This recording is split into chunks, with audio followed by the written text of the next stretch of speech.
Hello, and welcome to the Old Farm Bus Podcast. This is the back of the bus session. Hello and welcome to the Old Farm Bus Back of the Bus Sessions podcast. I'm absolutely buzzing today because I've gone and picked up a new mate. I'm 100% sure on that. He's from Australia. He's living in London and he's come down today to teach the youths of Ripley. But until then, we've got him on this bus. Let's go ahead with Zohab Zee Khan. Did I get it all? Absolutely, you did, Mikey. Yeah. How are we doing, my friend? I'm doing well. It's good to be here out in Ripley and getting that fresh air into my lungs. And I've made a new friend as well. I can feel it already, my bro. Are you saying this is the furthest out in the sticks you've been to go and teach poetry? In the UK, definitely. The UK. Yeah. In Australia, I've been like the sticks, regional New South Wales, regional NT in the middle of the outback. I've done all those places, but UK wise, this is as sticks as it's gotten. I love it. I like being everyone's first in something. We can all dream, right? Well, just because I know we've got loads of avenues we're going to go, Yeah. but when you're going out into the sticks in Yeah. Australia, do Yeah. you find that your work's being received still? Do they enjoy it? Because I suppose you're one of a kind going in.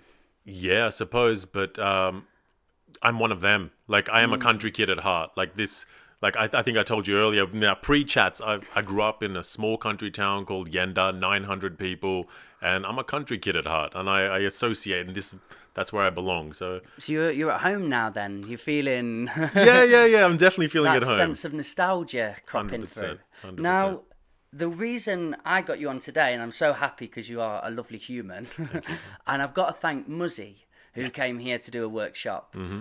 Now, Muzzy also did a podcast. Yeah. And have you seen it? I have seen it, yeah. So, you know that he started with a bit of freestyle rap. Mm-hmm. Yeah. I see a stick in the corner with a name of a didgeridoo. Yep. Is that correct? That is correct, Do yeah. you think we can one-up Muzzy? 100%. It's the only reason I brought it, to one-up Muzz. Only reason you're here, isn't it? Yeah. You saw he did a podcast. Yep.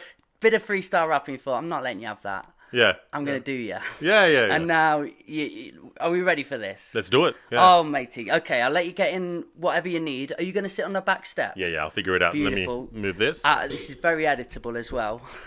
A few moments later. There we go. Right, we're in. We're in with the didgeridoo. Come on, Zohab. Don't let us down. This is to beat Muzzy.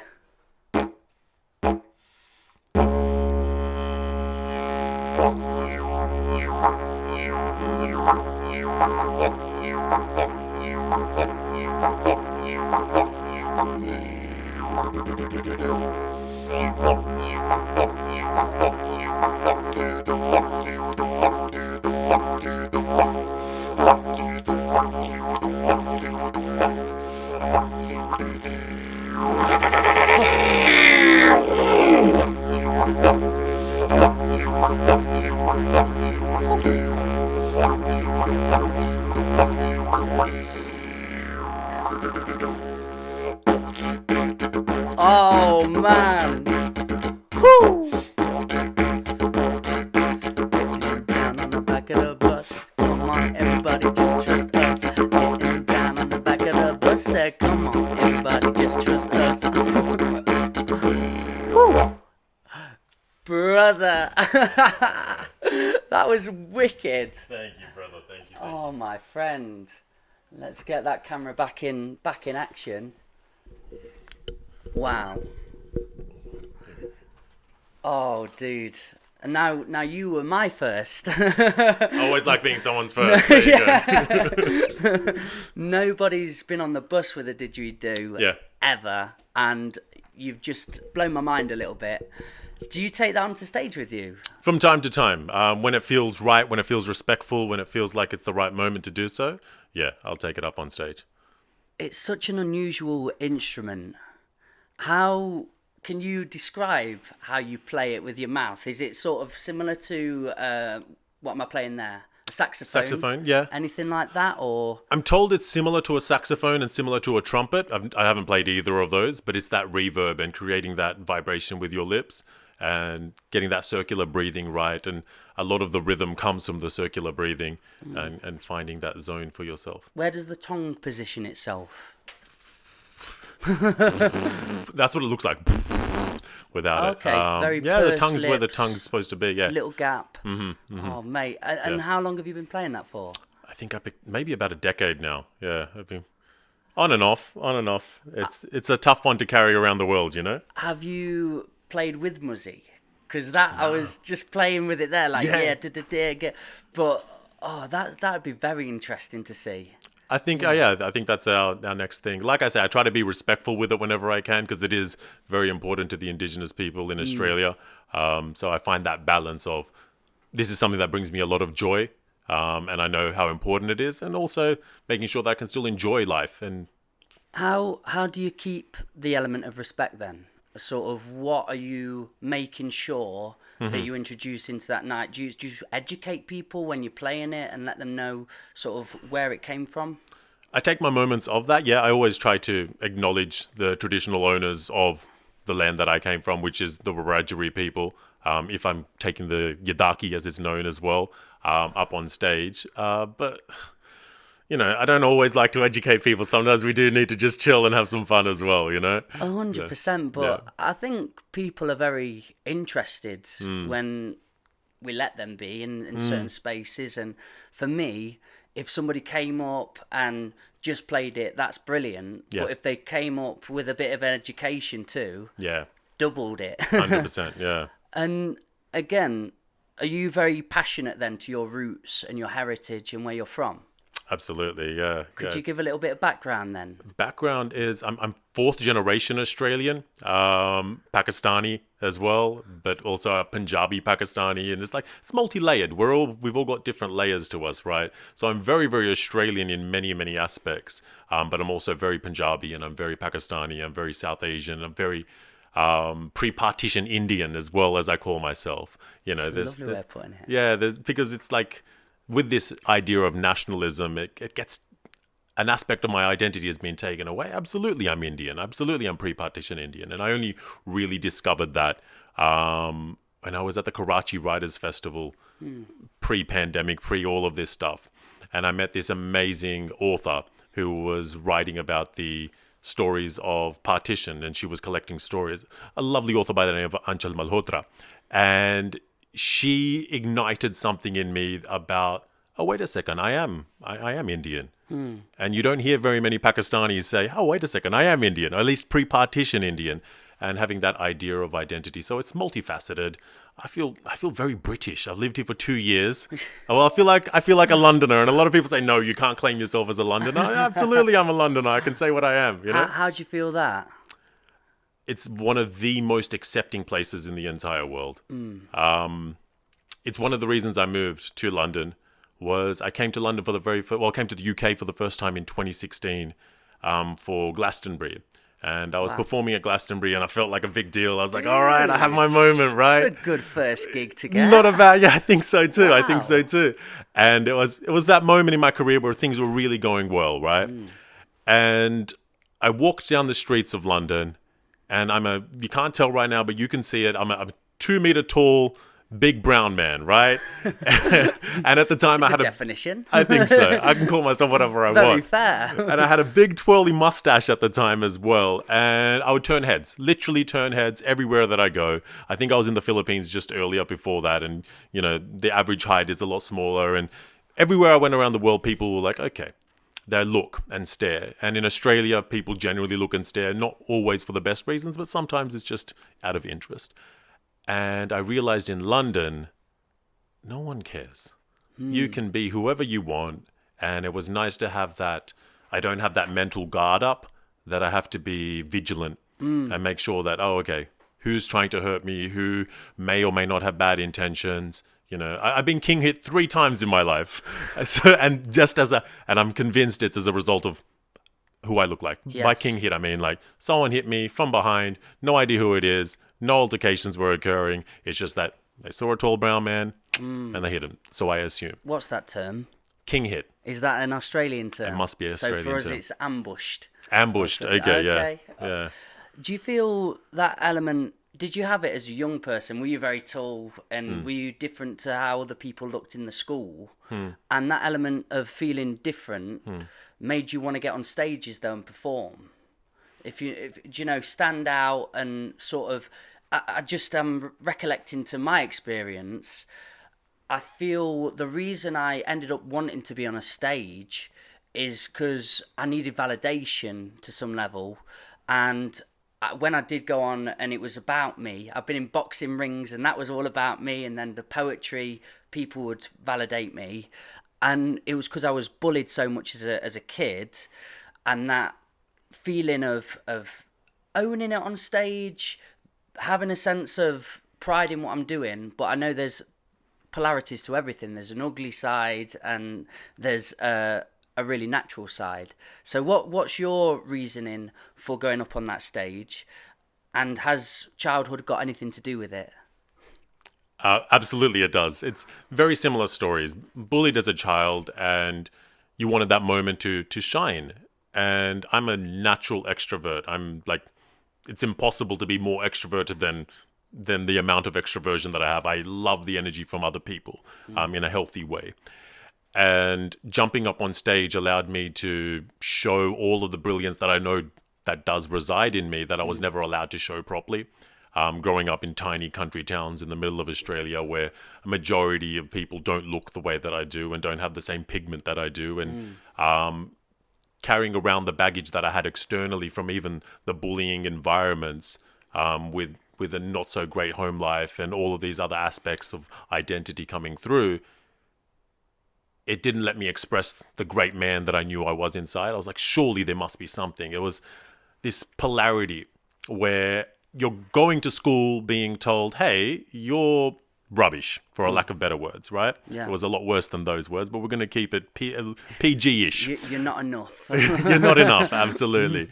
And then on the other side, you're told, oh, by the way, you're this big giant man who comes from a Rajput Punjabi stock, which is warriors. And you, oh yeah, by the way, your great-great-grandfather was this person and that person and had castles. And they're like, well, okay, all right. How does that fit in to this idea that I'm absolutely rubbish? And having those challenging thoughts early in your life was a reason. It was like this internal conflict. I was like, oh, I'm awesome, but I'm also being told I'm not.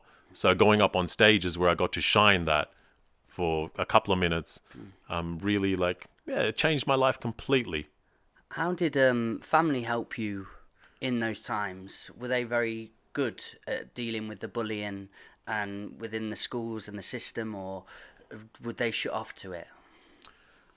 That's a good question. I'm not sure. I think my family did their best, but I don't think they really knew. I don't think they really, really knew. Do you know what their experience was prior? Are they from Australia, born and bred, or have they emigrated to Australia? So mum was born in Pakistan. My father's side is very Australian, but also Pakistani ethnically. And my dad's very interesting in the fact that he was born in Australia, in a town much like Ripley, absolute middle of nowhere. Yes. Absolute middle of nowhere.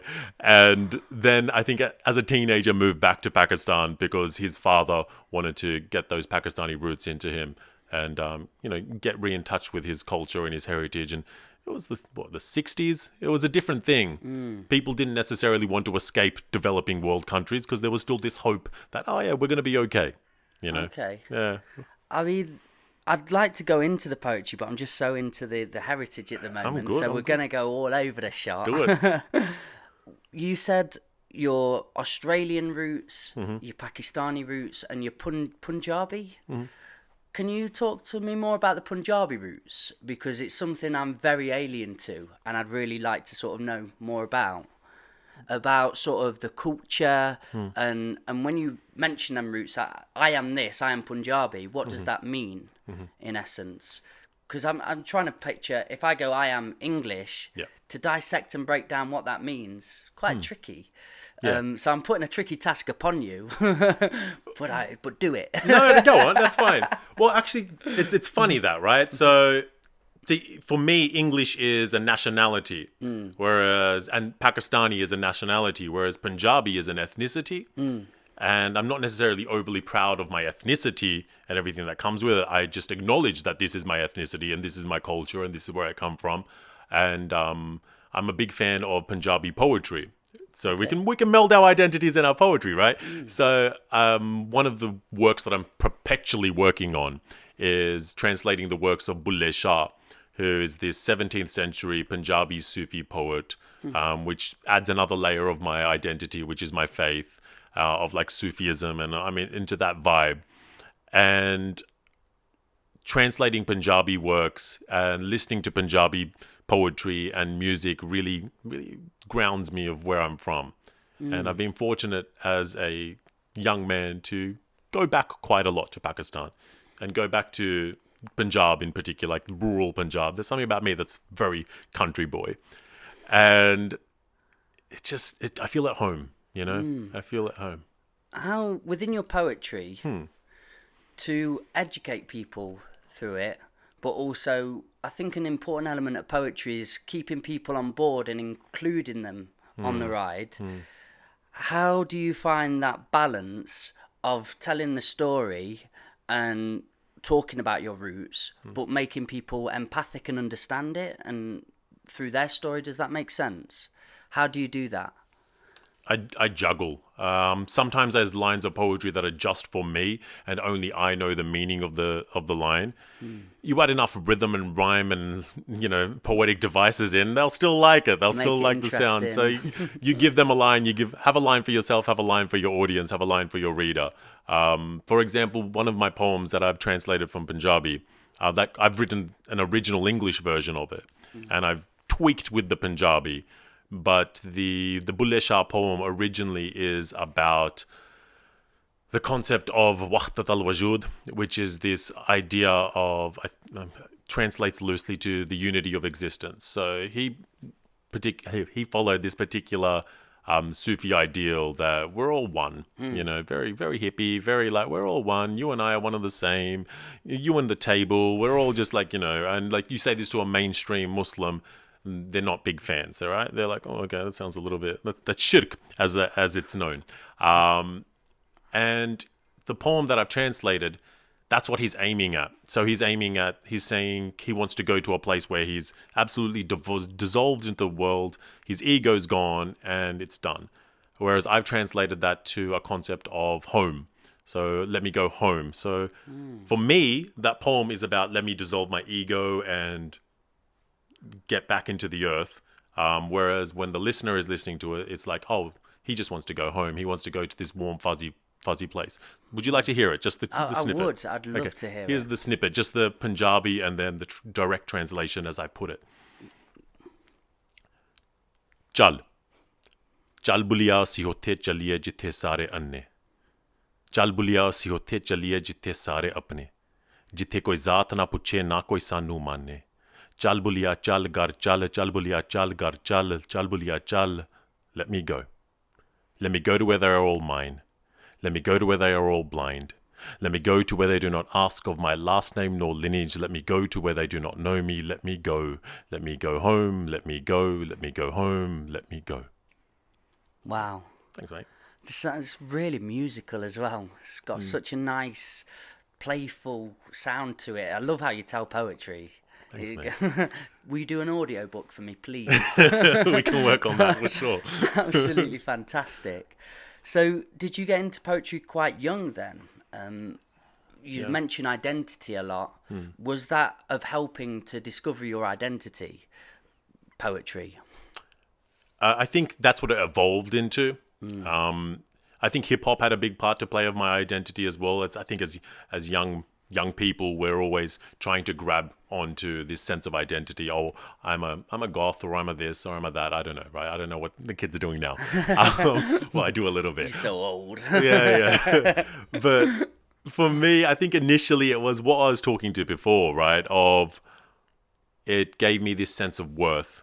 No one else thought I was worth anything, but there was this internal like fire, like you can't break my spirit completely.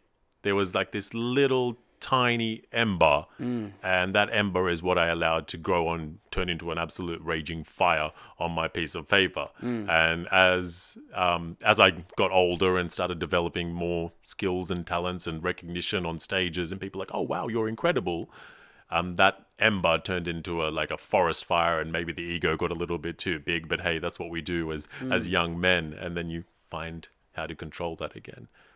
For me, it was about this sense of self-worth, and only later did it come and become this identity thing.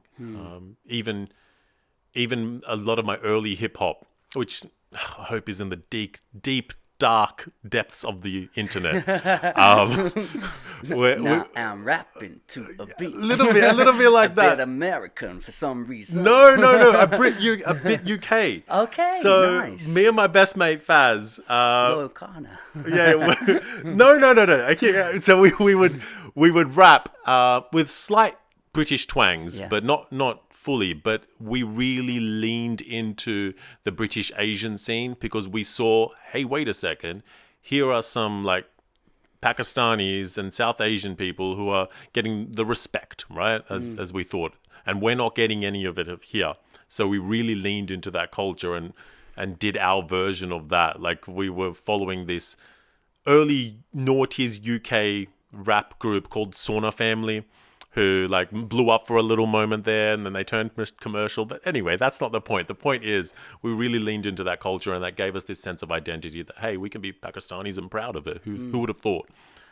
And talking about ego, and that poem about sort of killing the ego, do you think that's wise? Or do you think it's important, like you sort of mentioned then, to hold an element of identity, an element of self, an element of ego? Or would you sort of want to get on stages anymore? Would you look for that sort of validation at times? I felt for myself, diminishing ego has turned me into sort of, not a nihilist to such a degree, but there has been elements of what's the point of going and performing if I'm not after that anymore. I suppose what's built up inside of me now is to share and to create cool spaces for good conversation because I like what I'm talking about. But has your ego sort of helped you at times in your life? Of course, yeah. My ego is what's gotten me in this seat opposite you, because you need that idea that you can do this. And people get ego and confidence mixed up, right? For a lot of us in this world that we live in, that we don't get enough confidence, we substitute it with ego. That I know that's the case for me. I substituted confidence for ego, and ego is what keeps us safe. Ego is what keeps us striving. Ego is what ensures that it's the same reason that someone will get in an unnecessary fight with you because their ego's been hurt. Yeah. And they weren't smart enough to say, oh, no, it's okay. It's okay that someone took a shot. It only should affect you if you allow it to affect you. But by allowing your ego to affect it, you're allowing your ego to be louder than your rationality, you think you're keeping yourself safe. I think you pick and choose where your ego should be popping in. I also think ego diminishes as you get older, particularly with men, as our testosterone levels like calm down and they're not absolutely going bing bong everywhere. Testosterone has gotten me into a lot of trouble a lot of times, and I think there's a line between testosterone and ego, and they're very closely related. Talk on that. Back in the day, what, I'm a boxer, right? Let's have it. Yeah. Well, it'd even be people coming to me like, "Oh, so you box," and then wanting to fight for it. Yeah. You think, how monkey mind do we have to be? Now, what I want to talk about in terms of poetry, and when you were at school, how did that come about? Were you allowed to did they make spaces where you could perform? Did any teacher, or was there a pivotal moment in your journey says, you're good at this, you can do this? I had a really cool English teacher, and it was in year 7, Miss Wiseman, and she was like, oh yeah, you're actually pretty good at this. It wasn't a complete push, but it was enough of a push for me to be like, okay, I can jump up in front of in front of the class and perform a poem. I still remember the first poem that I performed. I'm not going to do it because No. it's not. It's not that it's not good. It is. It's really good, but it's offensive. Like somehow a 13-year-old boy wrote an offensive poem. Who would have thought, right? Smashing into everybody in the class. Yeah, something along the lines of that. Picking out every single fault in everyone. There was plenty of isms and all of the labels you could put on a 13-year-old boy. Did that subside the bullying then? No. No, that, or did it sort of perpetuate it? No, I think neither. I think it was just something that I happened to be good at. I was a passionate public speaker, despite my sense of self-worth being completely destroyed on a daily basis. I mean, a literal daily basis.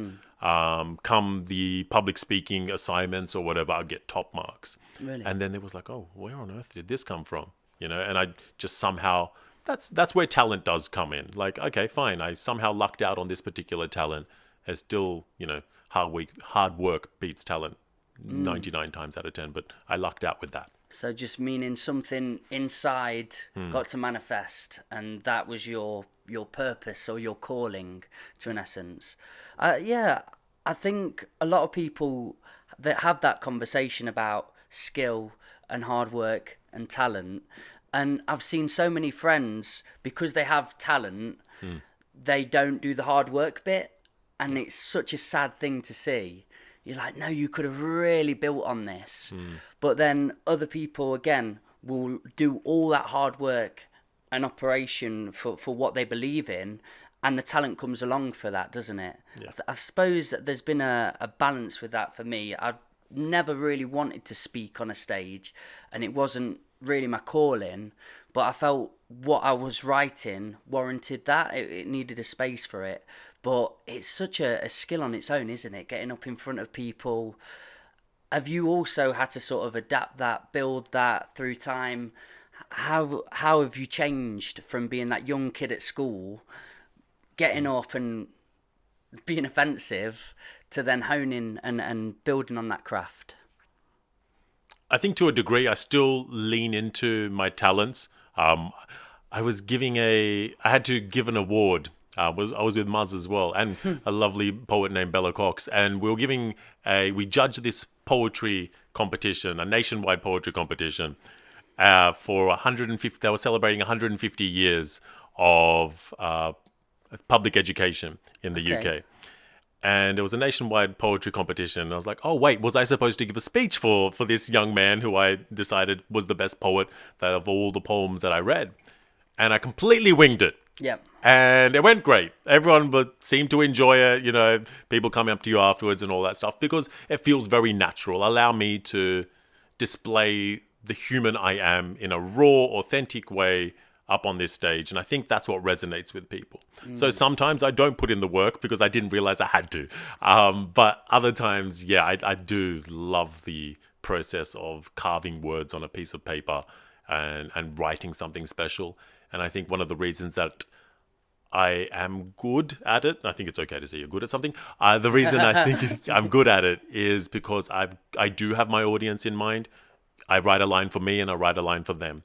And when I'm writing, I envision myself up on a stage performing this. And I was like, okay, how's this line going to go down? Cool. What is the message that I actually want to say?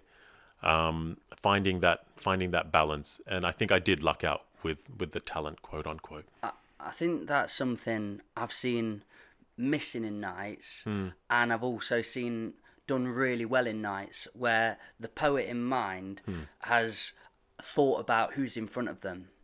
And sometimes poetry can be so sort of self-indulgent that it's just been what I'd see a free write being with no edit, and just talking about this whole misery of sort of, a lot of the time misery, of this hardship they've been on. But I think that's beautiful. That's what poetry can be for.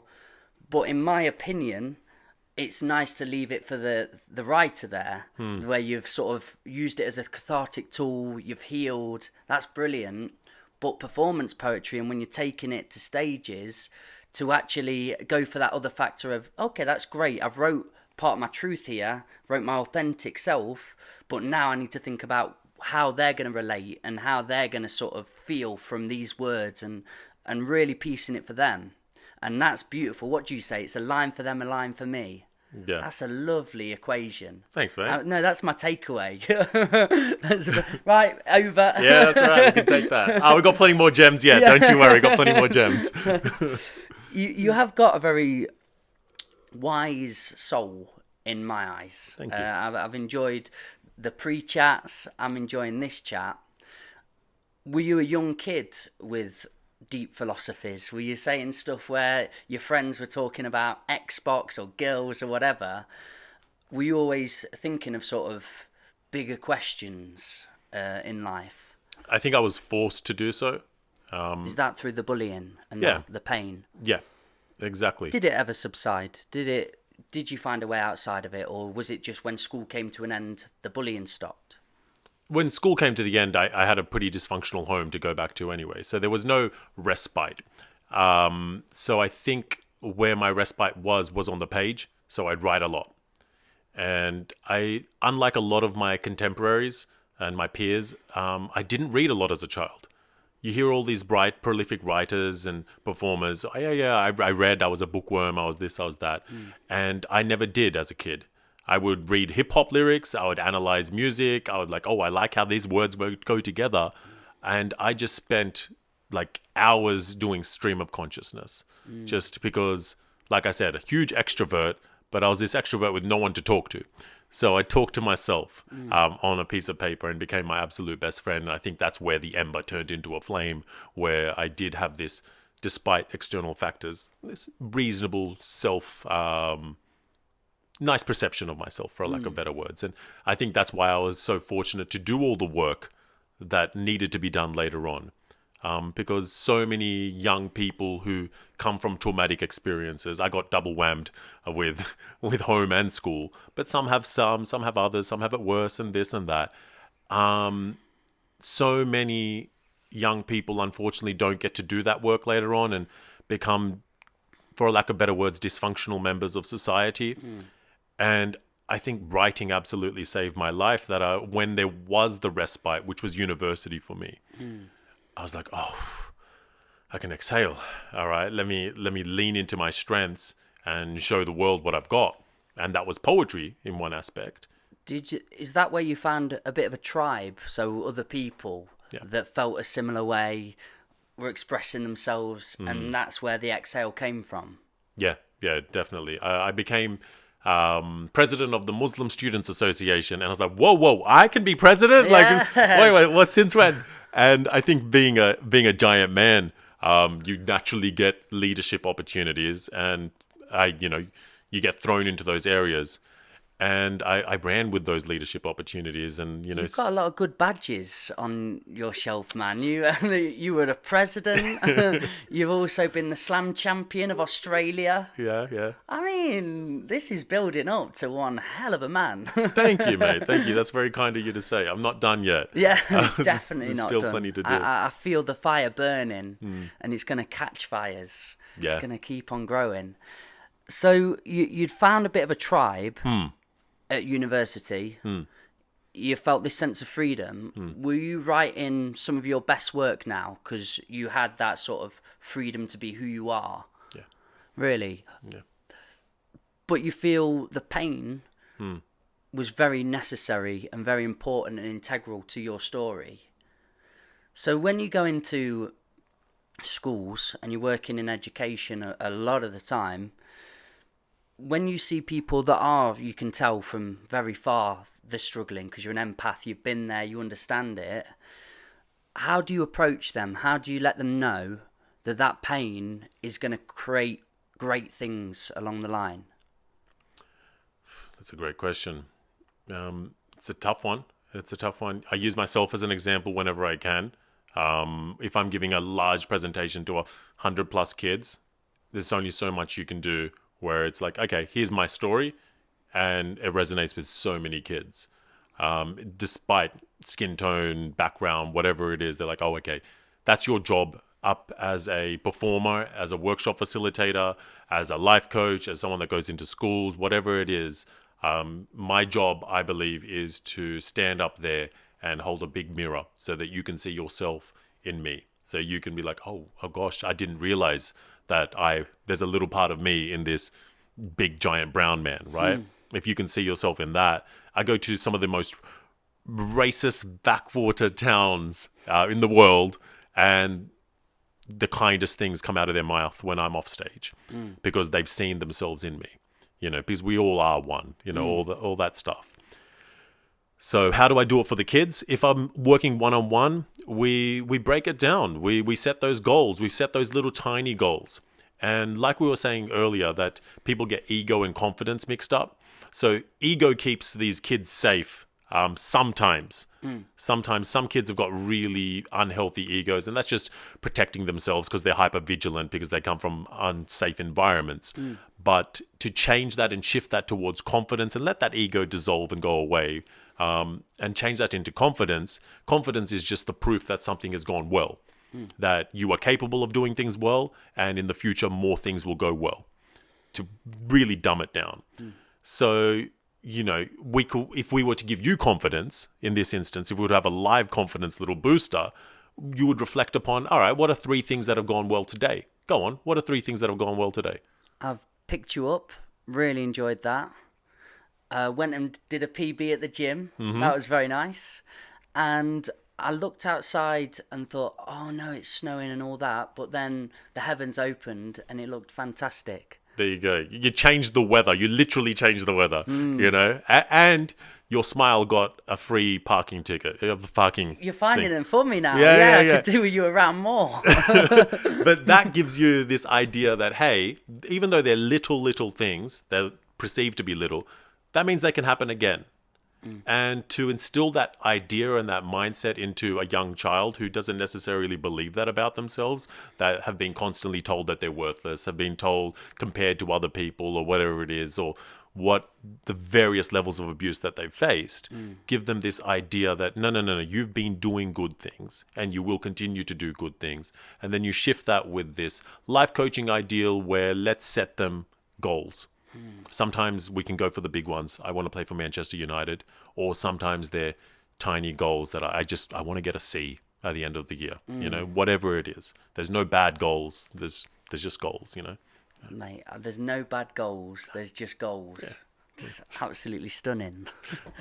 And have you got any anecdotal moments inside a school where you really felt you were an important moment in somebody's story there? And it gave you an affirmation of, this is what I want to do. This is real for me.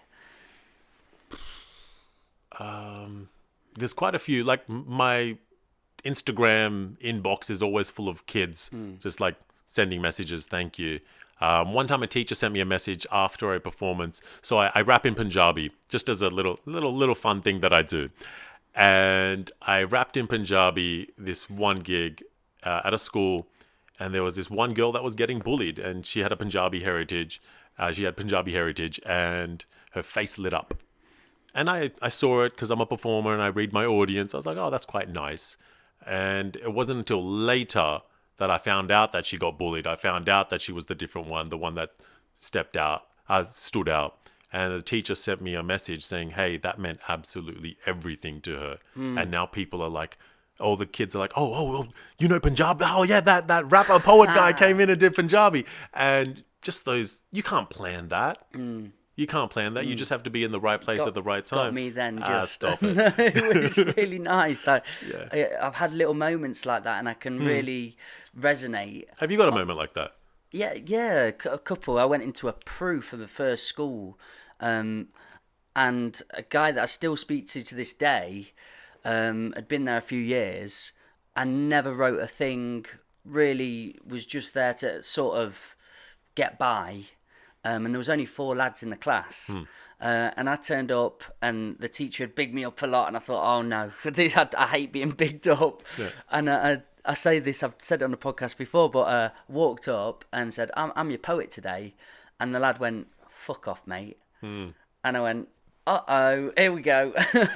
But I performed, and again, he was so sort of in on the story, so I was really performing it to him in that moment, as best I could, and he went, that's not poetry. That's effing sick. Yeah, nice. And he pulled out his bag, all these scribblings that he'd been doing. Yeah. And honestly, the teacher started crying. She was a bit of a, very emotional figure, but I could see why. I love her. I still speak to her to this day. And we put on a beat, and he did the hardest sort of, as you can imagine, it was grime, very from the heart, really dark. His stepdad beating up his mum, drugs, substances, being beaten up by his brothers, and so on.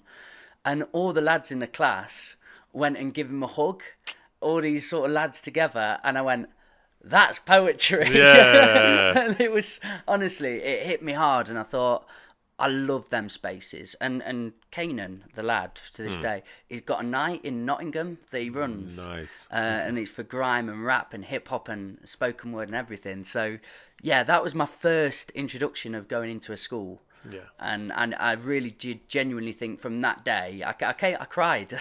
Came home on the way back, I was just sobbing, and I was like, I felt like I'd done something special today. I felt like I'd genuinely helped somebody, and I don't know if I'd ever felt that before. So yeah, that was my moment, and when you're saying that, it's just planting them seeds, and you can really feel something's ready to blossom from that. On the adverse of this, when you're going into places, and you may experience it today, but I'd love you to do some Punjabi. When ignorance is shown and showcased to you, of, what was that funny sounding thing, or whatever it is, how do you deal with that? Because side note, we're in Ripley now. Yeah. Ilkeston, Hina, this is where the EDL and BMP branched. Yeah. This is where it sort of stemmed from. And again, it is predominantly very white, small town mindsets. That's what you're going to sort of see. But I'm really enjoying with social media. I know it gets a bad stick, but great conversations are coming out, and meeting people like you that some of the students tonight may not have met somebody with a different skin tone before. Really excited about that. Yeah. So when you've been faced with ignorance in sessions, how have you gone about it? How do you sort of educate through that? That's a really good question. I don't think it happens. Really? Surprisingly. Like, I've told you I've been to like racist backwaters. They don't necessarily demonstrate it fully because they know, okay, this is not the person to do it to. It's not that I'm going to harm them. It's just because you build the rapport and you build the respect. That's a different way to change it. The way that I change minds and mentalities is through sharing my story, but also just my presence. Being lovely. Yeah, I'll take that. Absolutely. A lot of umbrellas under lovely. Yeah. Well, at various stages, like winter is coming back, so the beard's gonna grow because I keep it for winter, and sometimes it gets like proper down to my chest, right? Nice. And it's a proper beard, and I get treated different. And especially if I had the big beard and I walked on stage, I'm silent for the first 30 seconds or so. Let them absorb. Let them think. Let them like, oh, yeah. Let them scoff a little bit if they have to. Sometimes it happens. And there's a few poems where like, I talk about racist incidents and smiles go on faces. And you're like, okay, this is the kid I need to get. And this is the kid I need to get. And you get him in the end. Through kindness, through love, through being lovely. And big bearded man, big brown man, they have these ideas and then they get presented with something completely different. And it's me putting fingerprints in their brains. We're talking about like moments at school. A really cool moment when I was probably 12-ish was with my year 6 teacher, Mrs. Blackwell. And I had just changed schools, and I think she was one of the coolest teachers. Her lovely twin daughters went on to be captain. I think one went on to captain the Australian cricket team, and they're both prolific cricketers in Australia. And she had this moment where we were cleaning out like a cupboard or something like that, and she spent half a day with me because I think she sensed something. And she taught me this life lesson that stuck with me. She showed me a protractor, and it was one of those big old wooden maths protractors, right? To figure out the degrees of things. And she said, see this protractor? We're holding it here. And even if you went half a degree here, look all the way in the distance, it's going to be a completely different location. And it sounds simple, but for a 12-year-old, that's a profound metaphor. You're like, oh, half a degree is all I need to do. And that's what I started doing. I started doing little half a degree changes. And just me being on stage, me presenting a different idea of what a bearded brown man is and does and conducts himself as, is half a degree of change for these kids. And that's how I do it. Wow. That's such a good life lesson. Thank you, Mrs. Blackwell. Yeah, Mrs. Blackwell. Let's take a moment of silence. Wow. Yeah, I do feel people stop themselves at the first hurdle because they're just looking at that very, very end marker and goal. And to miss all that and just think, oh, it's just too uphill of a battle. I don't feel I can conceive getting to that side. So they stop, and you can equate this to anything. Mental health, it's just winning a moment of the day, like you've just said there. You know, instead of how's an arbitrary thought of, I just want my life to be better. I want this next hour to be a better hour. I want the next day to just be a better day, and setting them markers, and then it's tangible steps and you can build from there. Because I must admit, I've had also days going into schools like yourself, and the harder to reach ones where I've not had them beautiful moments. I've had 200 kids in front of me doing an assembly, and then the assembly's gone well. I'm like, here we go, get into the activities, just hasn't gone how to plan. Yeah. And then you beat yourself up, you lose all sense of sight of why you got into it, why you're doing it, and it becomes, very confusing then. But to just be in that mind of, oh, that's not been a great exercise, move on from that, how can I better it? I've learned so much today. It's been absolutely fantastic. Thanks, have you had them moments as well where it's been a bit chaos and not gone to plan? Yeah. I was thinking about as my head drifted to a performance. I think it was the first ever time I decided to intermittent fast, and I had a performance that morning of, I think it was 1,000 kids. It was a terrible decision in an echoey school hall where it just doesn't work out. And you do exactly what you said. You ground yourself and you're like, okay, what are my wins? And I'm big on celebrating my wins. I'm big on reflecting on my quote unquote failures. And that's where you learn from, right? And this idea of we've always got a choice. You've always got a choice. You get to choose what you want to do. I can get up and take your camera equipment and all that. I can choose to do that. It'd be a terrible choice. But you've always got a choice. Yeah. No, it's great. That's a good way to loop it back all round to what we're talking about, though. I suppose a problem with what I did in that first moment of going into a school was every moment needed to be like that. Yeah. And not every moment can be like that. And there has to be an acceptance inside where you go, I'm just going to keep on doing it. And then you love for those moments. You wait for them moments in silence. And when they come, you enjoy them. Yeah. But you don't fight for every moment to be a life changer. And I think that was one truth that I needed to find out about. Because after going to school after school after school and not being able to come back with a powerful anecdote, I thought, maybe I'm just not good at this, actually. Do you know what? Have you ever had that mindset? I suppose maybe, but it comes back to what we were talking about earlier, right? On our drive over, it's about whose agenda is it? It's like what do you want to get out of every situation, and in a healthy way. So is your agenda to help these kids? Is your agenda to get that ego boost of like, oh yeah, I'm changing the world? What's your agenda? What do you want to get out of each given situation? And that's how I try to approach it. Of like, okay, what do I want to bring to the world? So do you try and clock in with yourself a lot? Are you always in that internal dialogue and thinking, if you're in an uncomfortable situation, but how am I facing this agenda? How am I perceiving this situation? And then you can clock in and go, oh, maybe my ego's actually a bit more ripe than I thought it was right now. Okay, let's go back to the purity of why we started to help people. Definitely.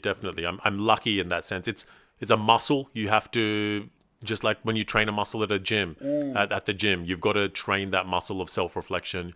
You've got to train that muscle of self-regulation and saying, oh, is this me? Is this a scenario, or is this my amygdala trying to keep me safe? You know, is this my amygdala saying fight, flight? You know, so I'm perpetually box breathing. I'm perpetually meditating. Whenever I get the opportunity, I'm like, okay, let me regulate. Let me make sure that I'm okay. And that's what I try to teach to my kids. Like my kids, I mean the students, right? They're especially kids that come from traumatic experiences. We touched on it earlier, that they've got this hypervigilance. They're keeping themselves safe. They're keeping themselves safe because they need to. And it's not a dysfunctional thing. It's an adaptation, and it genuinely works. But when you're out of that situation, when you don't need to be hypervigilant, like I personally had to be for the first 18 years of my life, okay, now what? You can't be hypervigilant for the rest of your life. And perpetual breathing, perpetual meditation, it's hard work, but you got to do it. You got to do it. Otherwise, I wouldn't be hanging out with you and having this lovely, lovely experience. On a bus in the middle of a field. In Ripley, yeah. Complete nowhere. Yeah. Well, let's go in a bit more with poetry. Yeah. Good poetry. You're the Australian slam champion. One of, yeah. Confetti. Come on. What are your beliefs? What's your feelings towards slam poetry? Do you enjoy that element? You clearly do, to have competed and having competition within poetry. How long ago did you win that slam champion? A while ago now. Have your thoughts to it changed, or do you just really enjoy the competitive side of poetry? I think the competitive side of poetry definitely has a place. It gave me a lot of self-worth, like I said, and it brings out really cool poetry in people. I don't necessarily think the best poem always wins. Maybe rarely the best poem wins, you know? It's a mixed bag with the judging styles and everything that goes on with winning that championship and, you know, slams in general. I think there's a place for it. There's a place for all aspects of art. I think slam poetry is just one style of poem. Sometimes I go to slam poetry nights and I'm like, oh gosh, this is... Yeah. I love what you're saying though, because some people, but they speak in absolutes, and it either should or shouldn't belong. Why can't it exist? And the people that enjoy it go there to enjoy it. And if it isn't your cup of tea, you go and find what is. Yeah. And I think that is so important.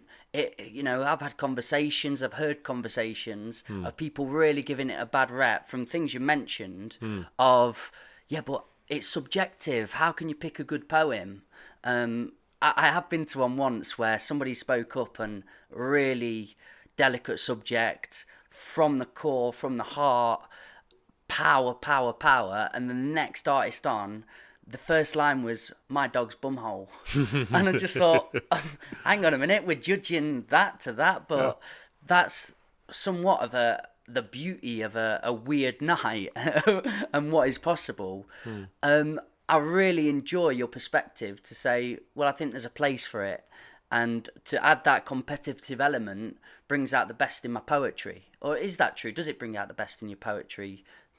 It has been true in the past for me that my best poems have been my slam poems, the ones I jump up on stage and like really show the person that I am. And I think for me, it's a lot of my performance wins half my points. I use every aspect of every little finger movement, every centimeter that I have in me to really create that environment for the audience so that they feel encapsulated. I do think that slam poetry has its place, though. I think it's someone jumping up on stage, like you said earlier, right? It's this stream of consciousness that someone wrote on the bus on the way to the performance, and you're like, oh gosh, why are you subjecting me to this?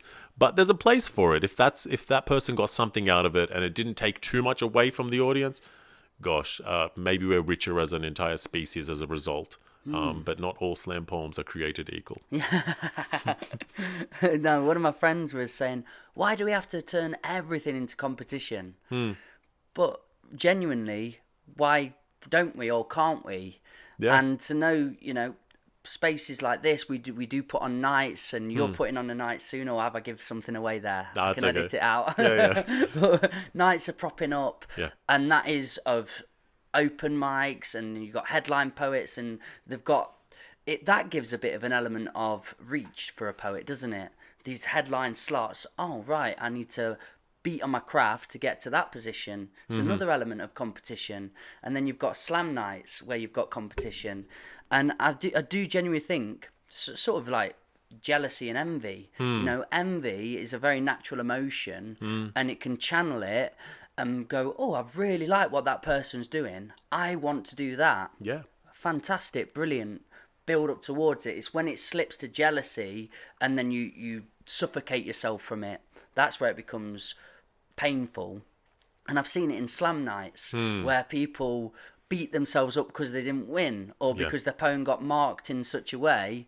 I think all it is an attitude shift of not being so sort of held up on this is what a good poem is, that is what a good poem is. That was just somebody's opinion on that night. You go again, you try again. Yeah. Do you judge them?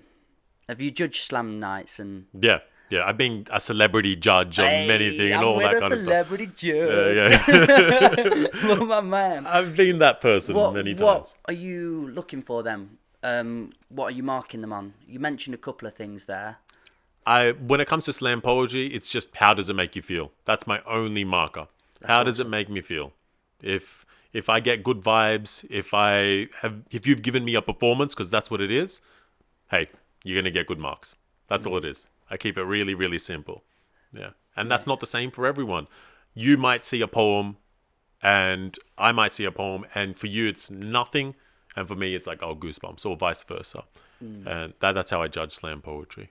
It must be hard to judge, but then if you've got that as a marker of how is it making me feel, that makes it quite easy then, doesn't it? You can, if you know how to check in with yourself, that does make it easy. It's when people are trying to look for certain things and really listening for them rhyming words and overanalyze it, but you're just going off a feeling. That simplified it for me. And when I listen to poetry more now, and especially a competitive element, I'm going to use that as a device on how I judge a poem. Yeah, I think so. It really works. Isn't that what art is? It's just like invoking emotion in other people. And in a competitive aspect, seeing someone like, I think competition is a beautiful thing. It's amazing. If I wasn't competing with Muzz, I wouldn't have brought my didgeridoo here and try to one-up him, right? Yes. It's a great thing. We get good things in our society as a result of competition. And I remember the first time I saw a Picasso. I was in the Prado in Madrid, and I was in my early 20s, and I didn't know what I was seeing. And it was just a charcoal drawing. I should know the name of it, but I don't know. It's just a charcoal sketching, and gosh knows how long it took him to do. But it was very simple, and I looked at it, not knowing it was a Picasso, and I chuckled. And it was the funniest thing I had ever seen. And it wasn't funny, humorous. It was just internally chuckle-inducing. And I kid you not, I was there for about 30 minutes just staring at this thing. I was like, I don't want this moment to end. Like, this is really, really cool. I'm going to hang out here. I mean, it's the first time I've been in Spain as a young man and da-da-da-da-da. And only after that 30, 40 minutes or so, I looked down at the little plaque and it said, Pablo Picasso, charcoal, da-da-da-da-da-da, year 19, whatever. And I was like, oh, there must be something to this Picasso dude, right? And I imagine other people have varying degrees of that emotion when they see that or see other aspects of his work, because it's a running thread through his work. And that's why we do art, right? We create art so as to invoke an emotion in another person. And that's why I think slam poetry is completely valid. When it's up on a stage, they're invoking emotions in your audience. Here's some scores. You're a champion. Have you heard conversations of people trying to sort of go against it and give it a very negative light? And what sort of conversations or what sort of thoughts are they putting across? Is it similar, don't like the competitive edge and the subjectiveness of poetry? Is that what they say? Yeah. I think some people, it's the competitive edge of it. But the bigger critique is the quality. And there's this highbrow factor of like, oh, no, that's not quite good enough. There's this, I won't name names and I won't name festivals, but there's this one, I think they've changed directors now. There's this one writers festival in Australia, and the director was at who was it with? Okay, the story's coming back to me. She was absolutely bad-mouthing slam poetry, not knowing she was, having a conversation with, a slam poet, and that too, the one that ran the national competition in Australia. And I'm getting told this secondhand. And she said, no, I would never have slam poetry at my festival. All these other festivals are selling out and getting their slam poets just to fill their seats. But I think it's, it's absolutely rubbish. And it's just, 21 Jump Street or 22 Jump Street or whatever it is. It's just made up rubbish. And I think that does exist in a lot of writers' festivals and in a lot of circles where they want to, maintain the integrity of literature. But literature, like all things, evolve, right? Every generation has had this idea that, it was always better then. It was always better then. Yes. It was always better then. Like, the greats will forever maintain, and we continue to build on that. We're going to have a lot of rubbish in between. So be it. And I think people prevent themselves from doing a thing because they build a perception and an idea up of it from one very minute part of that sort of sectors. I've had friends talk about poetry in this really highbrow, pretentious way of being, and I've gone, no, for me it is literally just me talking about somebody I've lost or somebody I love or anything of it's just my story. That's all it is. And again, if you can have them conversations and bring them round to seeing another side of it, I think that's really important to help people get an understanding that it's okay for those to exist. Yes, people can be pretentious. I've been to many a pretentious night, or how I've seen something pretentious. That's cool. If they want to do their thing and quote unquote sniff their own farts, I'm cool with that. I just think don't prevent yourself from doing something because you've put a picture towards it that maybe not be true, and there's so many other sides to it. That's what I think is important.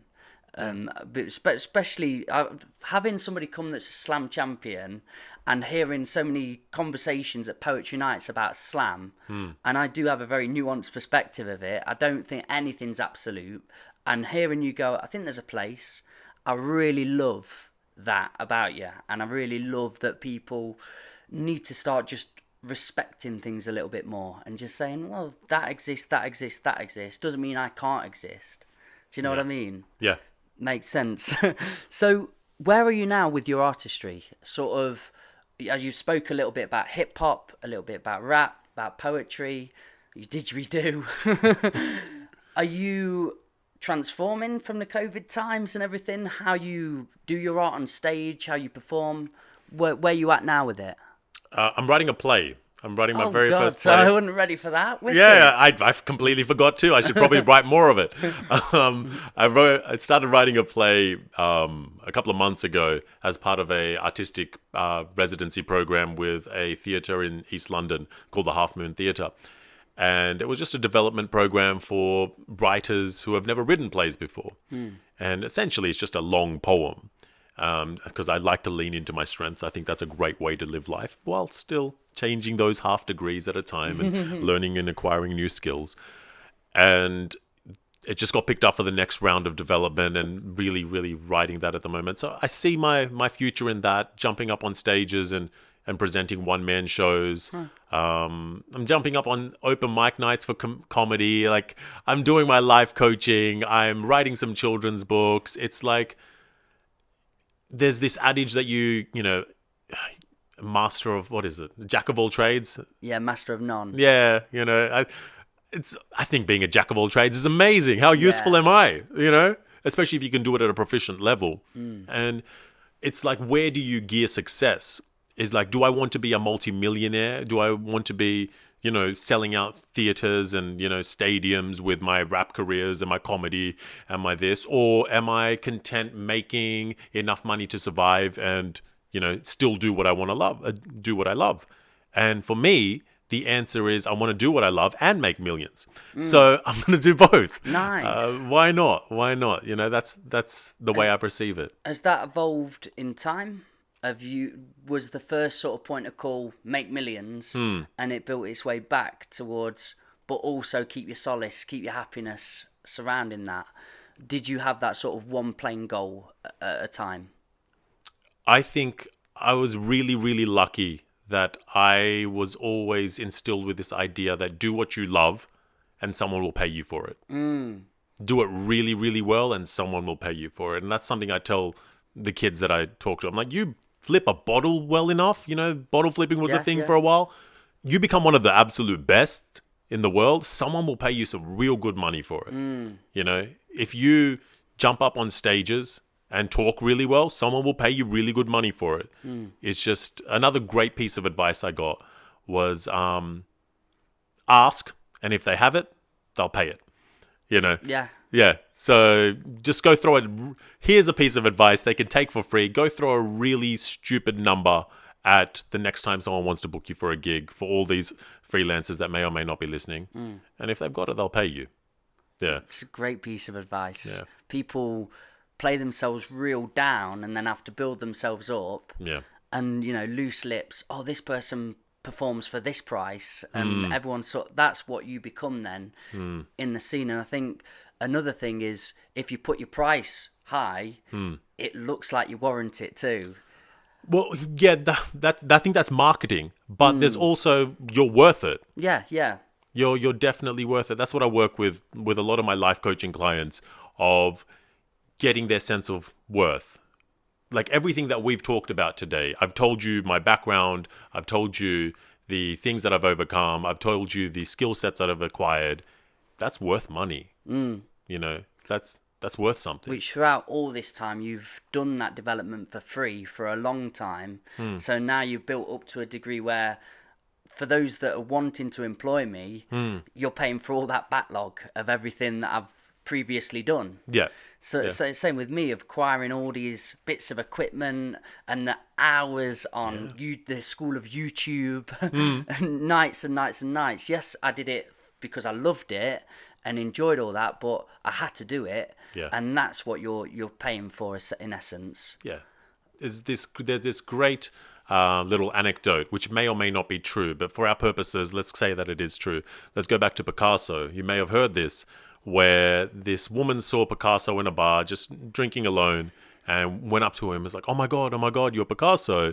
Could you please quickly draw me something? I'm such a huge fan. And he's like, okay, all right.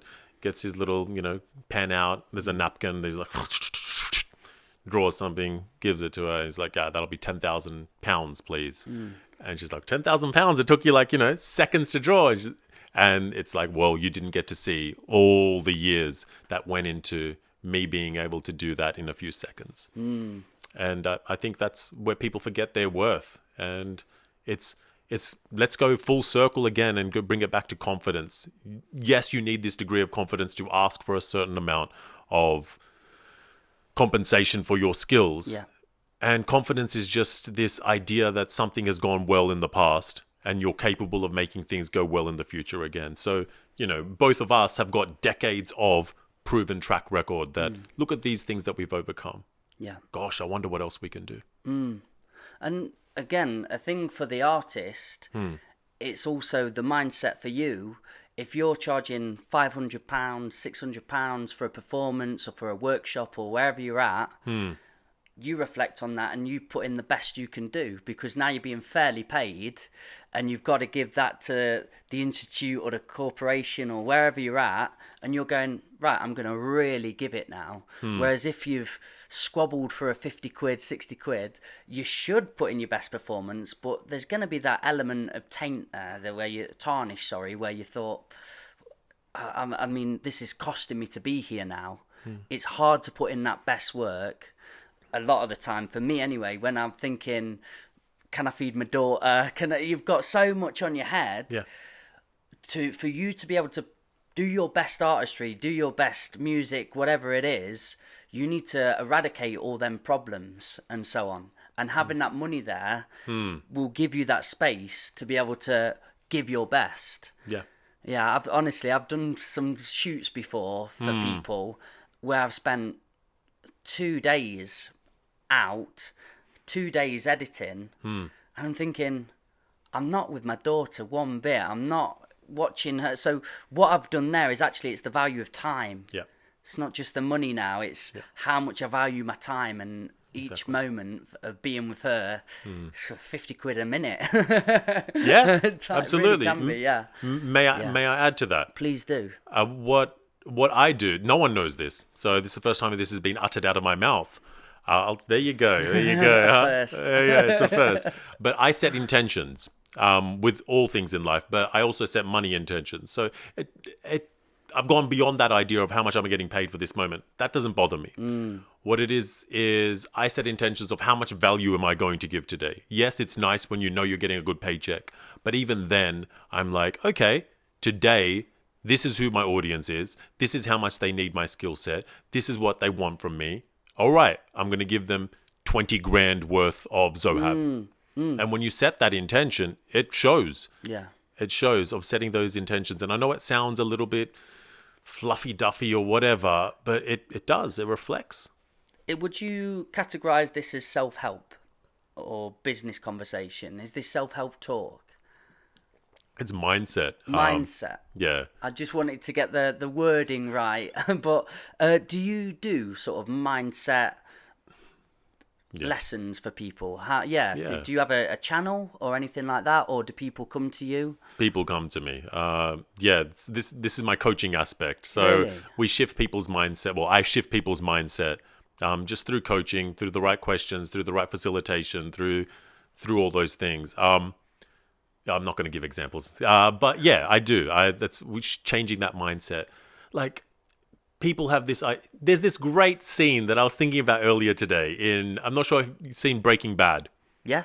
Right. There's this scene. People love it where Walter White's wife Skylar is saying, "Oh, Walter, it's time to get out. We should call the police. You're just a da-da-da-da-da." And he replies with this like, "Who do you think you're talking to? Someone opens their door and gets shot, and you think that of me? I'm the one who knocks. I am the danger, right?" Yeah. And everyone Yeah. like, whoa! That's a great moment in Breaking Bad.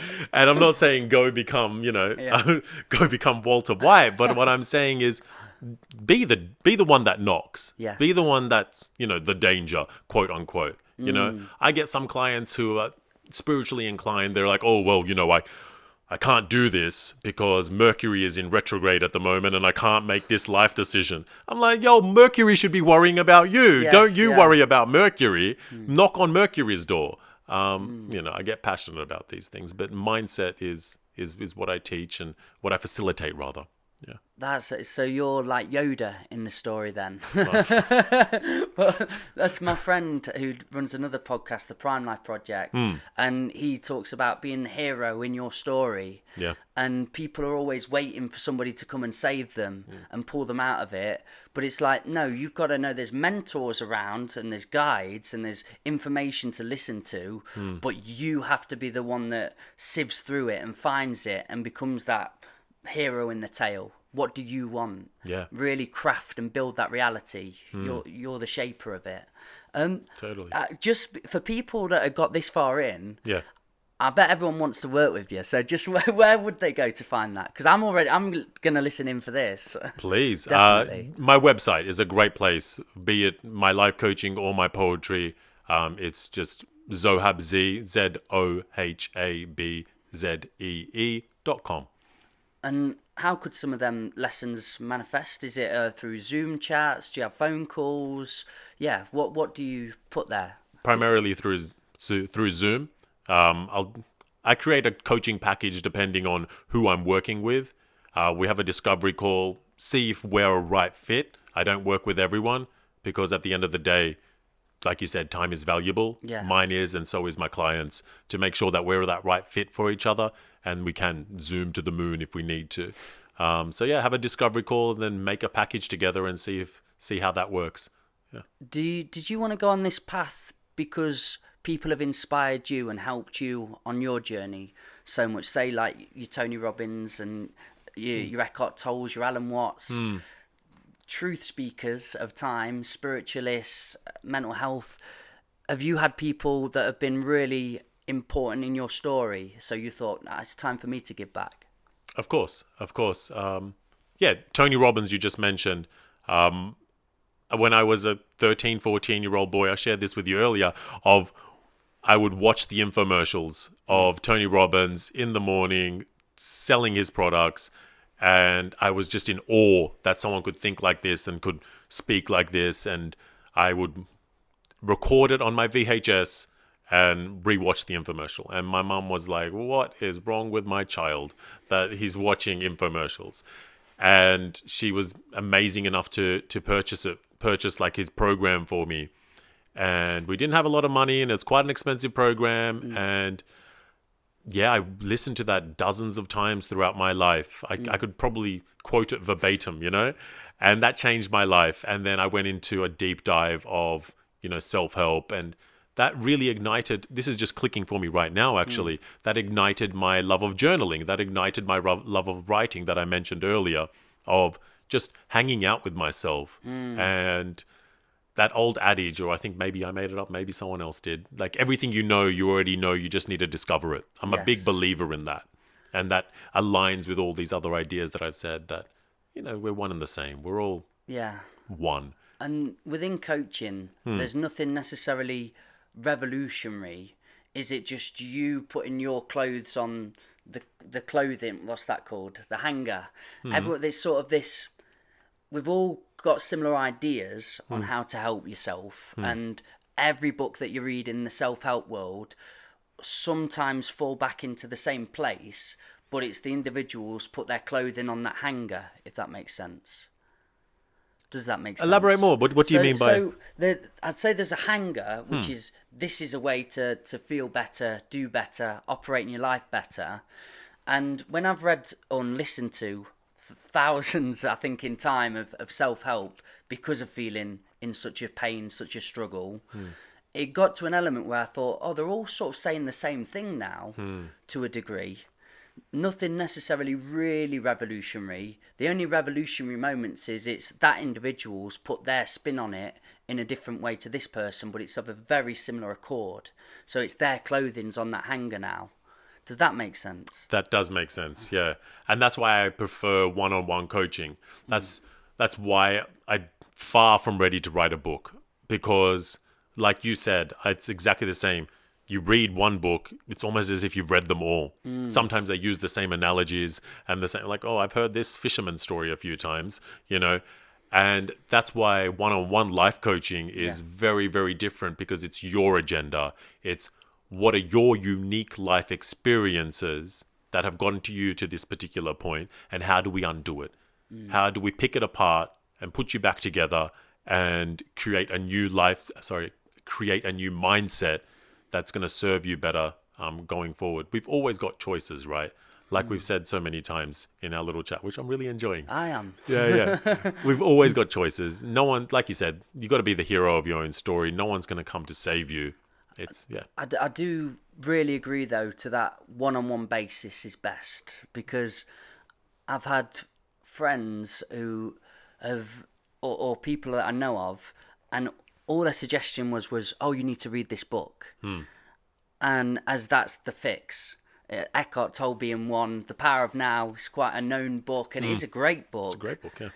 But that element of, be in the moment, it's great, but having somebody that can fish with you and take that principle, but help implement it in your life and use analogies in your life that are going to, again, resonate with you strongly, that takes a different approach. And that's really knowing the individual and what they're going through. Because I can remember in really my lowest points, reading the books, listening to the words just becomes so hollow. This momentary, be in the moment, acceptance, all the sort of the jargon words, in essence, had no validity anymore. But hearing somebody that I cared about, loved, I built a rapport with, a relationship with, say, this is what you need, man. This is that's when it hit me like a ton of bricks. So yeah, I completely agree. If people that maybe I'm listening to this now thinking of the agenda, but maybe dealing with somebody that's struggling, if they can find somebody that they're going to resonate with and help them sort of guide them to that's a big life lesson, a big help. So you're the man. So, one of the men. One of many, Yeah. one of many people, yeah. Did you start off with poetry that built up to the coaching? I think so. I think I sandwiched it. So there was all this self-help that I needed to do for myself and self-development that I needed to do. And then poetry became a tool, a vehicle for me to find my own confidence and find my own voice. And then I think it's sandwiched back again. I think COVID had a big part to play in that, because it made me sit for the first time in my life. Because before moving to London 2 years ago, I was traveling the world for 5 years, perpetually in motion of the next gig, the next festival, the next corporate gig that I need to do. And the pandemic made me think, oh, what do I want? Am I going to be performing around the world and getting my, for lack of better words, ego stroked with the airport pickups and the 5-star hotels and all of that? Or do I want to continue my own development in a different direction? And, I've done my 10,000 hours in my poetry and my performing. Really? Yeah. I've done it. I'm not saying I'm an expert. No. What I'm saying is I feel very proficient at it. Put me on a stage in 3 seconds and I'm good. But life coaching is something that, it's a new challenge. It's a new way to play with my brain and, And like you say, it does give breath into the poetry. If you're reading a lot, it only takes sort of one spark, one line to go, oh, here's a concept, here's an idea to run with my creativity. So, yeah, I found that with filmmaking. I go and watch and I go and an act or a musician or another podcast, whatever it is. And because it's not poetry that I'm doing, but I'm sat there and I'm taking in what they're doing, I go, oh, I feel really inspired today. I feel like I want to go away with this and run with it. And there's been so many times at jobs, quote unquote, I do just love doing the videography, where it's give breath back into the poetry. And I think it may be unwise at times, I don't know who the individual is, but to spin 10 plates, because you can bite off a bit more than you can chew at times.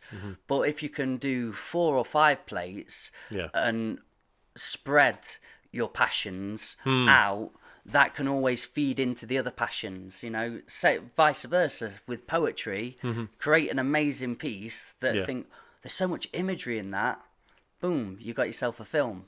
Do you know what I mean? It's wise to start opening up, because I don't know if you've been in this trap, but I am a poet, and then always fishing for writing, not going out and living experience, because you're thinking, I should be writing now, this is writing time, this is my profession. Do you have a similar feeling to that then, where you're creating because you're a poet, but you're not spilling other plates, so it becomes saturated? Yeah. I made a rule a little while ago where I only wrote poems on commission. So if I'm getting paid to write, I'm going to write. It didn't last that long. It didn't last that long because I had this urge to write, because I wanted to write poems. But my polished poems, the ones I perform on stage, they're all commissioned. They're all commissioned now, and I'm lucky to be at that point. And sometimes commissions don't come in because no one wants to hear your poetry, or you haven't chased it, or it's just not that right moment in life. But the best thing that I've done for my own writing and my own poetry is take a break from it. I think there's been maybe a year plus, where I just didn't write. I just didn't write poetry.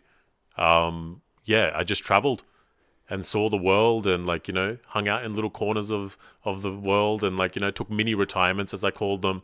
And actually had stuff to document. Yeah. It's great advice. Yeah, thanks. Was that because you were self-aware and felt your art sort of falling to some degree, and that was a decision made, right, I'm going to go now? Or did that sort of just happen to you, that you were going away and you couldn't do poetry at that time? I think something happens to you where you're a creative as a living, and you have to do it. You have to wake up and do it in a capitalist way. That I have to write 1,000 words today because I want to write this novel and I want to do this and that. And it really stifles your creativity. And I think that's why I've shifted myself towards, all right, let me go self-development. Let me play my didgeridoo for a while. Let me see other aspects of myself. I don't think the goal with creativity should be, hey, let me make a living out of this. Well, maybe it should, but it's not all absolutely amazing as it seems. Yeah. When you were traveling, were you performing at all? Yeah. You were still going out there performing and enjoying meeting people, but it wasn't, I'm doing a job now. Yeah. It was just, I'm doing a little bit of my passion here and there, but the emphasis being on having experience and being out there. Yeah. When you're traveling. Mm-hmm. Yeah. Sorry. Yeah. I didn't know if that made sense. No, it does. I was pre-COVID. I was quite lucky, and I imagine I will be again. Hopefully, let's see what the world happens. Of being invited to a lot of international festivals, and you get to go do the schmooze thing, and you go have a great time at these festivals. It's not real life. You're rubbing shoulders with literal, like, idols and sometimes presidents and prime ministers and this and all of that. And only in hindsight did I realize, oh, wait a second, that's not everyone has this experience. And I'm Mr. Gratitude, reflect on yourself, all of those things. But even with all of my own self-spouted self-awareness, in hindsight, I realized how fortunate I was that that's not a normal life experience. And that just speaks to humans and how quickly we adapt and how quickly we're looking for the next thing. And how quickly, regardless of how much I can sit here and say, oh, I'm very grateful and I meditate a lot and I breathe a lot and I do all of these things, even with all of those skill sets, there's something instinctively within us that we get used to things and we make it our new normal. How lucky are we that we're warm right now? You know? Very. We're taking it for granted, but only when we we are warm. The temperature rises that we don't realize it, To be able to reflect to it at all point. I mean, do you get times of imposter syndrome then when you're rubbing shoulders with presidents and so on? No, not with the presidents. Really? No. I think I lucked out. with that. Of course, imposter syndrome is a very normal thing. I don't think I've had it for many years. I think that speaks to all the writing that I do and the self-reflection that I do of like, no, I'm worthy of this. And that's a reminder you need to make of yourself, of like, walk in with an intention of like, oh, today I'm going to provide £200,000 worth of value.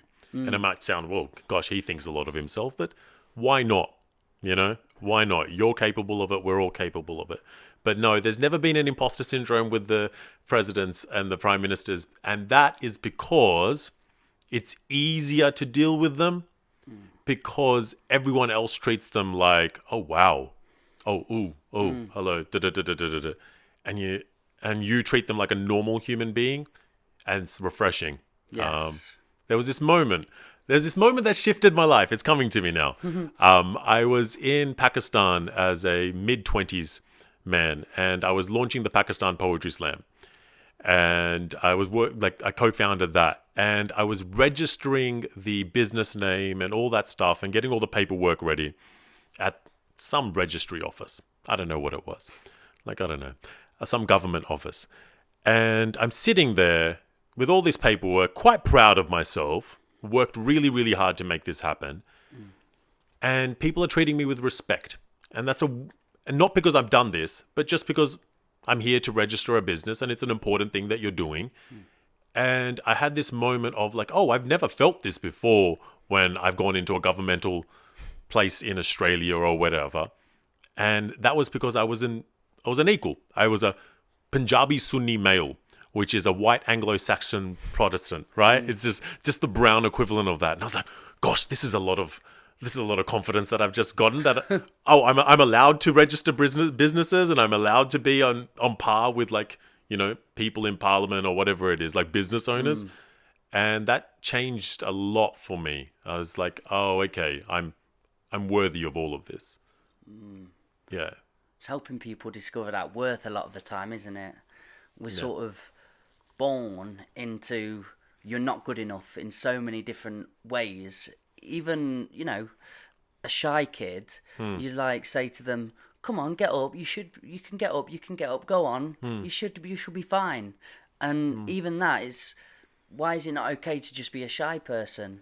Why is it not okay to just be who I am being? But you see it from such young ages that they're being told they need to be a certain way, and we're moulding them and sculpting them and crafting them into what we think they should be.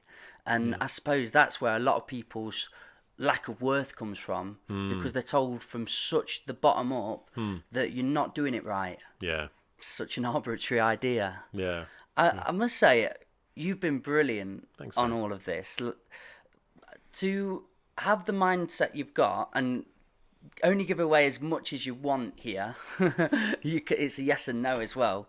But do you have any problems that emerge in your day-to-day psyche and life? Because the mentor and the master still needs a mentor, I feel. You know, we're not ever going to be perfect forms.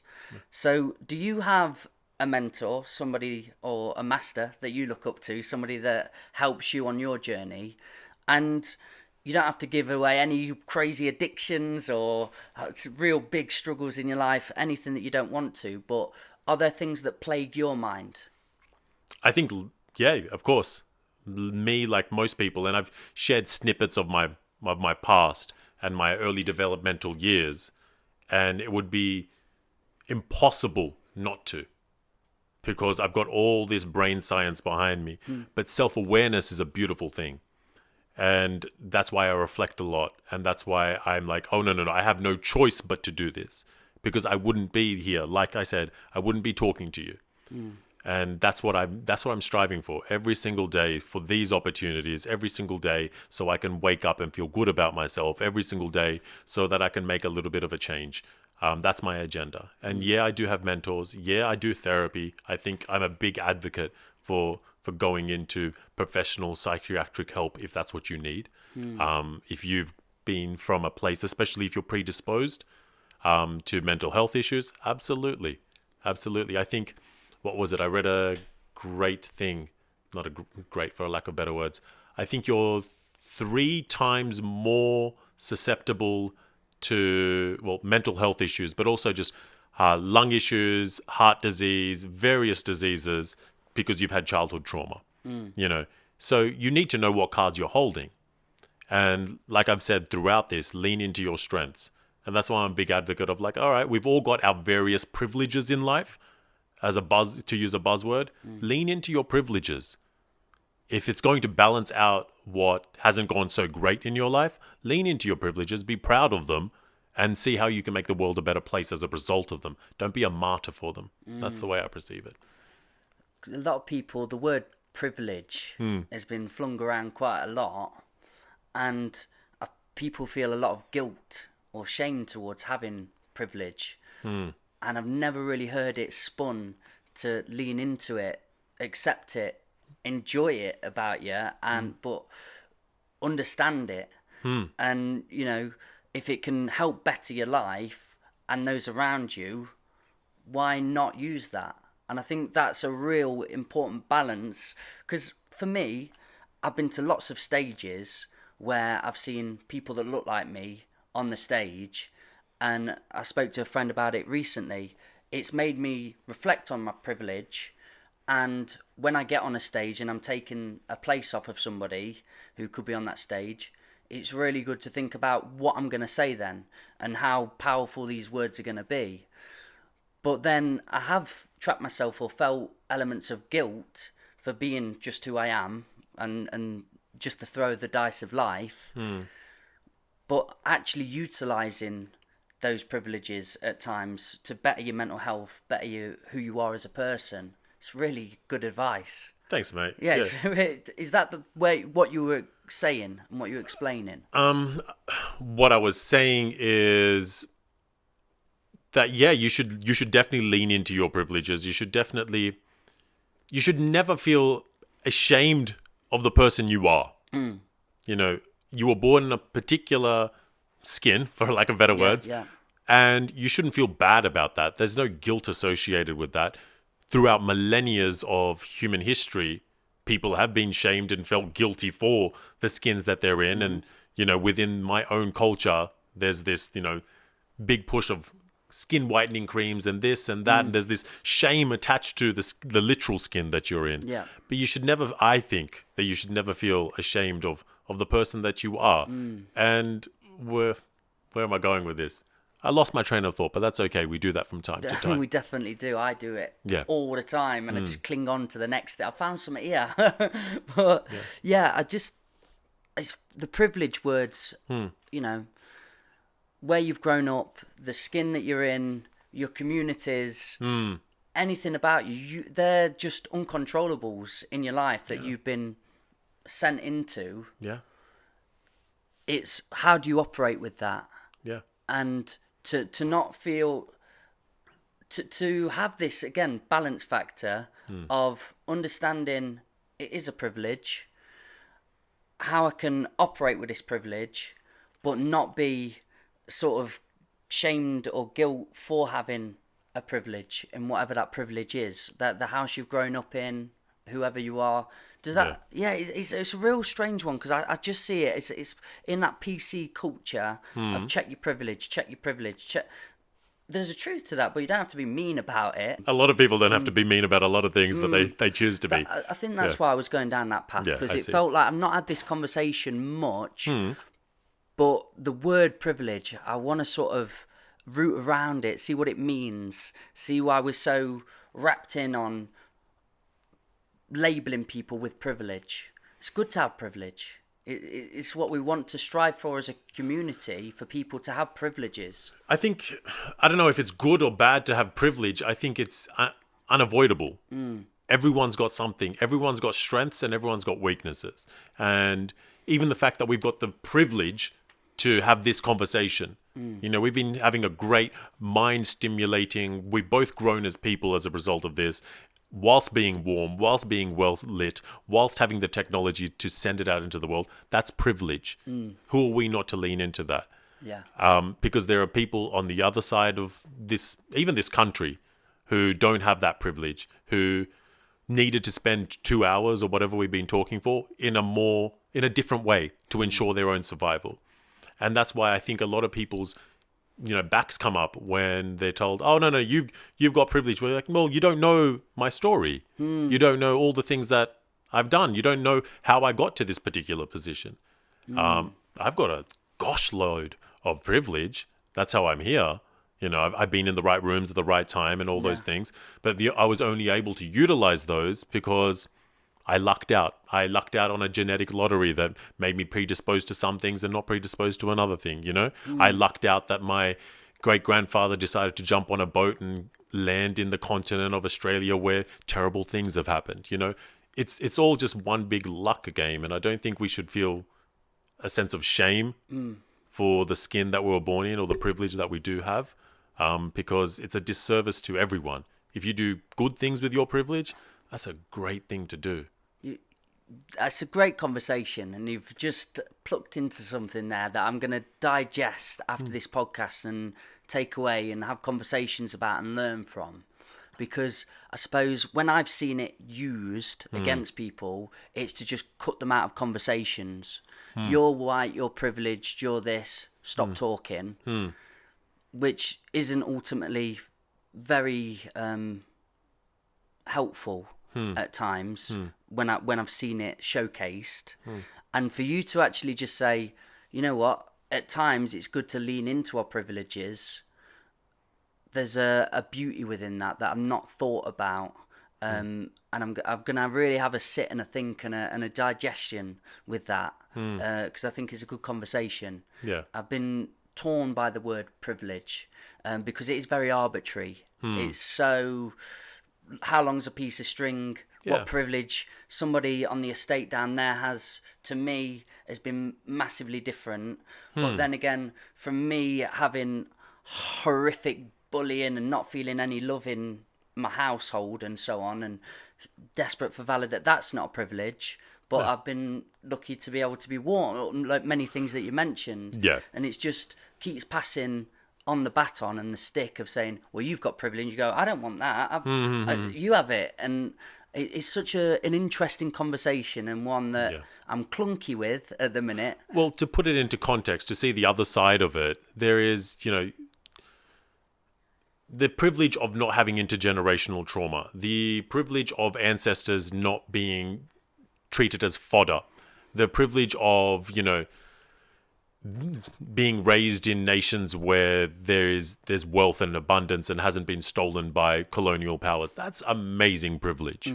And they're the privileges that people do speak to, and they're the privileges that we do and should have conversations around. So there's two sides to every coin, I believe. But there's also the day-to-day privilege of I think you shouldn't walk around with this sense of shame. To put in a really simple, overly simple analogy of Shaquille O'Neal is 7'2". That's a pretty big privilege on a basketball court. And you're not going to tell Shaq to be like, actually, bro, I'm only 6'6", or I'm Muggsy Bogues at 5'4", or was he 2? And, please, do you mind making yourself a little bit smaller because I want to get some of the rebounds as well? It's nonsensical. Yes. So that's one side of the coin, but there is also the other side of the coin. So it's finding that balance. And we as a society are having these conversations, and I think it's important. And it is another side of the coin there. When I was travelling and I was in sort of third world countries and different communities, something my mum, I think, thought I would go and see when travelling was real terror, a lot of heartache, a lot of struggle, people with absolutely no money, just in constant pain and fear. And actually, and I know that does exist, I'm not going to take that away, but genuinely my experience of being in sort of Johannesburg and Pretoria and lots of places, and especially going on coasts and in Thailand, I saw a lot of poverty, but pure bliss and happiness and very simple things that made them feel beauty. And a certain element that I felt irritated by was the fact I live in a first world industry where everybody's trying to make it and be successful and fight for this top spot at times, and I was forced, the 9-to-5 living and always working and succeed, and because other people haven't had the privilege to go and see that lifestyle of how simple life can be, how beautiful life can be, working a couple of hours, 4 hours a day, and then spending the rest on a wholesome side of our nature, being with family, doing creative endeavours and beautiful things, it got my... Yeah, it just made me irritated that I thought I've been lied to in my condition, in my society. I don't like how that is. So then I felt, yes, I've got a privilege of all them other sides of things, but I'm also been put onto a treadmill that I can't escape. And so many friends that I've lost through suicide and so on, because they've fallen to this capitalist sort of society. Does that make sense? Yeah. You'd see that as a privilege that we've got, but if I played devil's advocate and looked at it on another side, I'm really kind of jealous towards how beautiful I've seen people with nothing. Yeah. Do you know what I mean? I do. And if I can speak on that, I think, the grass is always greener. Yes. And one of the reasons that are attributed amongst climate change and war and famine of refugee crises, as it's been put, is globalization. Because in sub-Saharan Africa, they're looking at their smartphones that they now have as a result of globalization. They're like, oh, this is what your countries look like? I'm coming. So I think the grass is greener for them as well. And South Africa is literally the most unequal society in the wealth disparity in the entire world. Yes. It's really, really terrible. So maybe you do see this idea of like, hey, yeah, okay. Only from anecdotal experiences of my own. But if we even use the terms that we're using, right, third world countries and capitalism. So are you familiar with the reasons why we call them first and third? No, And second? Okay, so a first world country is a capitalist country. Yeah. A second world country would be a socialist country. So that's during the Cold War, that was the Soviet Union. And a third world country didn't mean poor when the term was originated. A third world country was a country that wasn't associated with either America or the USSR. Right, okay. So you don't attribute yourself to capitalism and you don't attribute yourself to socialism because you've been doing it for millennia, right? Yes. Countries before World War II were doing their own thing for a long, long time, and they're doing it the way that they wanted to. And for you to feel this feeling that, hey, I've felt this, like I've been stuck in this capitalist ideal that you're supposed to live a life in a certain way, we're on a treadmill, has resulted in the loss of my friends, that makes perfect sense. And I think that's why so many people are pushing against the system that is capitalism and the system that has well and truly entrenched itself in our lives with all of this new stuff that's coming, this new wave of, Mate, all these again, conversations. That conversation is fresh and I know quite naive in its essence, but I'm only going from lived experience and how I felt from it. See, and we're just having a conversation, right? We're exploring and we're like doing what all the things. I've always wanted a podcast to be. Exactly. And correct me if I'm wrong. Do you ever feel like, hey, I'm not allowed to say something because I might get cancelled or Backlash. someone might get angry at this? Definitely. What a rubbish way to live, right? Yeah. Yeah, because it doesn't allow us to grow. Yeah. And the only way of growth is mistakes too. Yeah. Or again, meeting an amazing person. I've grown today and I've not had to make mistakes there. So there's lots of ways of growth actually, but a really good way is making mistakes and saying things that can be corrected, but in a compassionate way. Yeah, I've really enjoyed today, mate. It's been mate. absolutely fantastic. We have got to go. We're over 2 hours. I knew we would. Yeah. It's been brilliant. Thanks, You're a great human, and I'm so glad you exist. So just let everyone know again the website where they can see your old school hip hop. You know that. Good luck finding deep-rooted- that. Good luck finding that one. You can find most of my stuff on my website. All my social medias is my name, Zohab Zee Khan. And my website is zohabzee.com. You've done that before. Yeah. Guys, you've been a part of the Old Farm Bus, Back of the Bus Sessions podcast. I'm going to leave you on this. I always do. I always will. Just be nice to one another, you beautiful buggers. Have a good day. Thank you.